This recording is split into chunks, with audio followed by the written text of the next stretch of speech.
Oke, em, halo semuanya, kembali lagi bersama saya di video kedua ini. Di sini saya akan menjelaskan sedikit tentang HTML dan juga PHP. Dan untuk video pertama kan kita sudah berhasil menginstal XAMPP dan juga Visual Studio Code. Dan Visual Studio Code ini gunanya untuk editor teks kita, untuk bahan untuk coding kita. Nah, jadi kita akan mulai dari XAMPP terlebih dahulu. Jadi untuk kita mengecek apakah XAMPP servernya sudah berjalan, kita buka XAMPP nya terlebih dahulu. Nah, untuk APC ini merupakan web server kita, dan untuk MySQL ini merupakan database server kita. Jadi kita akan mencoba untuk menyalakan web server kita terlebih dahulu. Jika masih kuning ini artinya belum nyala. Nah, jika sudah hijau berarti sudah nyala web servernya, dan kita akan coba. Kalian hanya perlu mengetik localhost. Nah, dan akhirnya sudah berhasil, web server sudah berhasil dinyalakan, dan ini merupakan tampilan dari XAMPP nya, dan ini merupakan index.php dari XAMPP nya. Dan untuk kita menyalakan database server, kita bisa tinggal menyalakan saja MySQL nya. Kita tunggu, dan sudah nyala. Untuk database server kita perlu mengetik localhost /php myadmin. Oke, kita tunggu.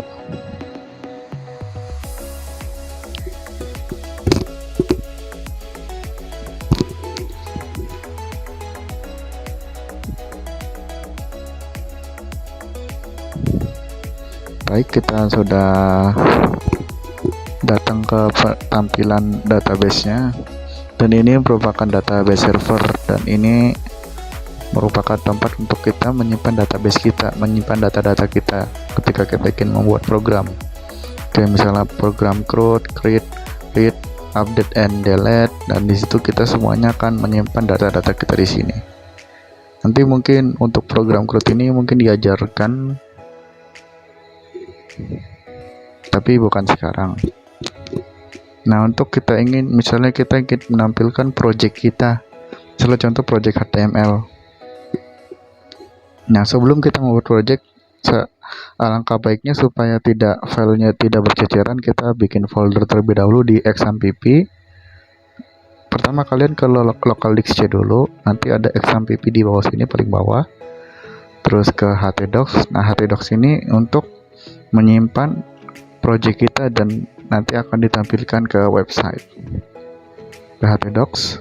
Nah, ini kan masih punyanya XAMPP nih.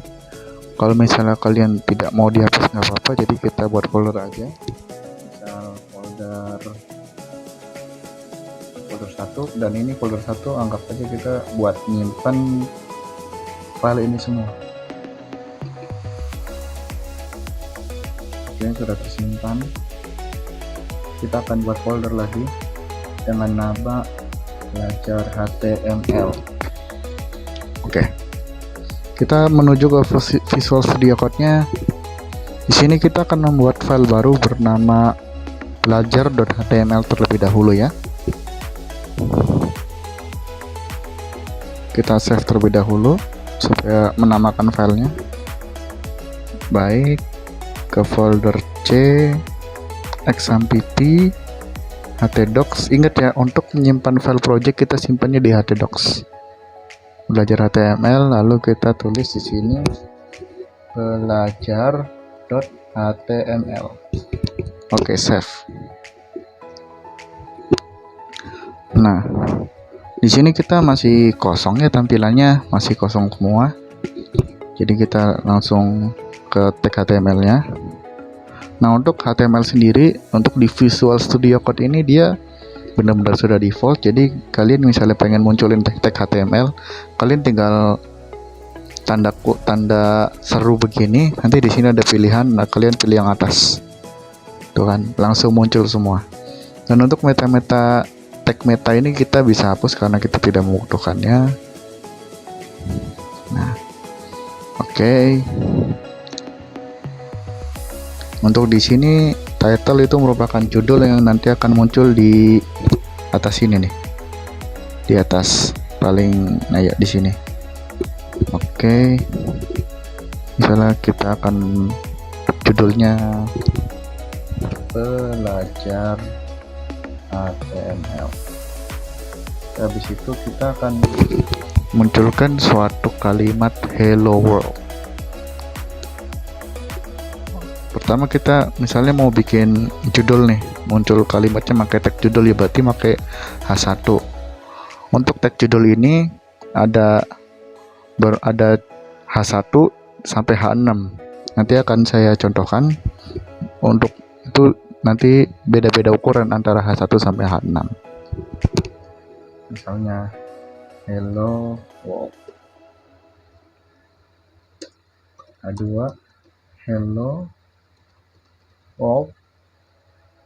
H3 hello world. H4 hello world. H5 hello world. Satu lagi H6 hello world. Oke, kita save dulu sebelum kita run untuk menampilkan hasilnya. Baik, kita langsung ke websitenya, dan sini kan kita masih tampilannya XMPP nih. Nah, kita localhost lagi, localhost. Kalian pilih folder belajar HTML. Oke, nah di sini kan ada folder ini, kita tinggal klik aja belajar.html. Oke, ternyata kita sudah berhasil menampilkan kata hello world. Dan ini baru permulaan dari HTML sendiri. Untuk itu coba kita akan bikin paragraf dengan tag P. Nama saya Budi, saya tinggal di Bandung misal.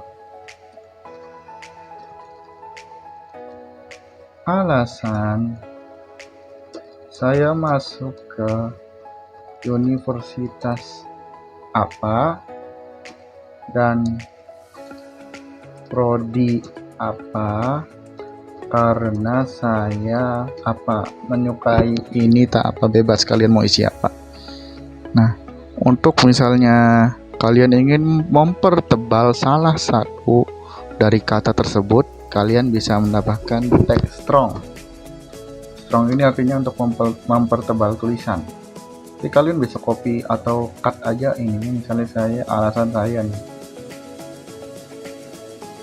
Oke, nanti akan muncul tampilannya seperti ini. Kita refresh. Nama saya Budi, saya tinggal di Bandung, alasan saya masuk universitas bla bla bla bla dan prodi bla bla bla bla, karena saya ingin, terserah kalian mau ngisi apa. Oke. Dan mungkin kan tugas selanjutnya kita akan membuat, tadi untuk yang di Zoom tadi kita ditanyakan apakah PHP dan HTML ini bisa saling terhubung.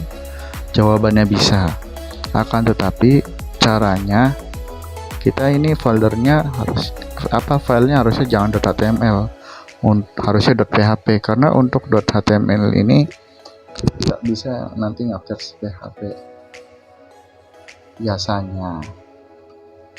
Sabar, saya coba dulu.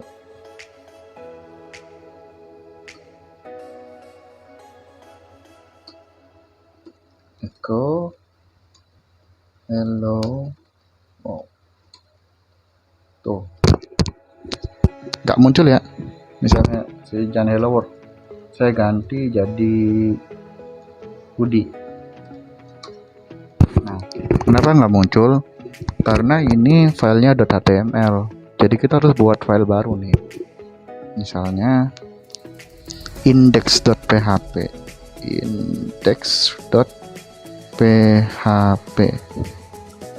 masih tetap di folder belajar HTML ya. Nah, misalnya boleh nih, misalnya kita awalnya saya mau ini dulu index.php tapi awalannya HTML, itu nggak apa-apa, masih bisa, karena sebenarnya HTML ini bisa kodenya bisa ditulis dalam file .php. Misalnya contoh dokumennya namanya perkenalan diri, oke.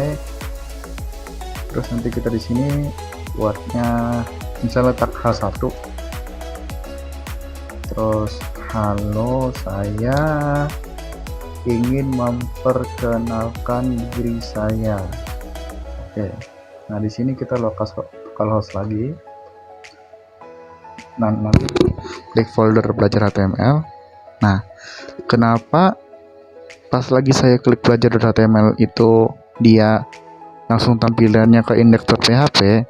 Karena defaultnya, jadi indeks ini sebenarnya bakalan dicari file yang bakalan dicari pertama oleh sistem XMPP ini, oleh web servernya. Jadi nama yang misalnya dalam folder kita ada nama index, mau .php ke mau HTML ke, nanti file itu bakalan dicari yang pertama, jadi bakalan yang ditampilin pertama. Jadi untuk file-file lain jadi kayak bukan dilupakan ya, jadi kesampingkan gitu. Nah, di sini kan masih HTML nih. Saya akan coba untuk menampilkan tag PHP. Nah, untuk menampilkan tag PHP ini kita harus masukin PHP-nya dulu, kode PHP-nya dulu. Harus begini dulu. Nah, misalnya echo hello, wow. Oke, tuh muncul kan hello world.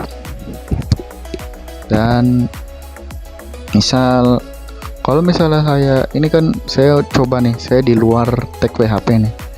Ini kan di dalam tag PHP, dan saya akan mencoba di luar, echo-nya di luar tag PHP. Apakah masih bisa? Echo Budi lagi misalnya. Oh, tapi di sini kenapa tampilan echo? Jadi dia dianggapnya echo ini kalau di HTML ini, walaupun kita tidak pakai tag kayak P atau H1, H2, H3 ini, jadi dianggapnya tetap, jadi echo-nya tetap ketulis walaupun di HTML muncul nih ya. Di HTML muncul, jadi tetap ketulis echo-nya. Jadi kan rasanya masa yang ditampilinnya echo sih, kodenya bukan hanya tulisan yang kita tampilin. Makanya untuk di HTML bisa, kalau HTML sama PHP bisa. Jadi tapi nanti echo-nya malah tampil. Jadi kita memerlukan tag PHP ini supaya echo-nya nggak tampil. Jadi echo ini cuma menampilkan hello world, bukan echo-nya juga yang ikut ditampilkan. Oke, ini baru untuk HTML dan PHP. Bagaimana jika kita PHP dan HTML? Oke, kita buat file baru lagi, tapi dengan nama yang berbeda.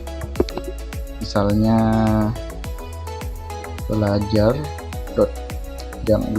PHP, belajar programming .php.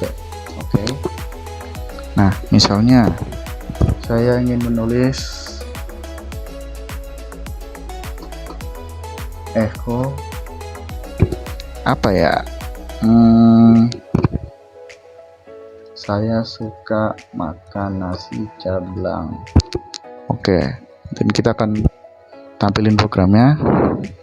Nah, ini kan programnya kan dia masih fokus ke indeks. Untuk kita mau nampilin program yang kita inginkan, kita harus tulis nama filenya. Dan nama filenya tuh belajar program ya, belajar program .php. Oke, sudah muncul tulisannya saya suka makan nasi jamblang.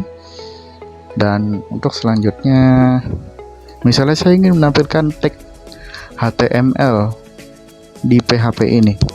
Misalnya saya langsung nulis H1 nih ya, H1. Oke. Terus saya akan munculkan saya tidak suka makan nasi jamblang. Oke, kita munculkan. tuh error. Kenapa error? Karena di sini H1 ini bukan merupakan kode dari PHP. Oke. Jadi untuk memunculkannya kita harus ituin HTML dulu, tapi kayaknya HTML-nya nggak di dalam, tapi di luar PHP ya, berarti naruh HTML-nya, naruh HTML di luar PHP supaya ingin memunculkan.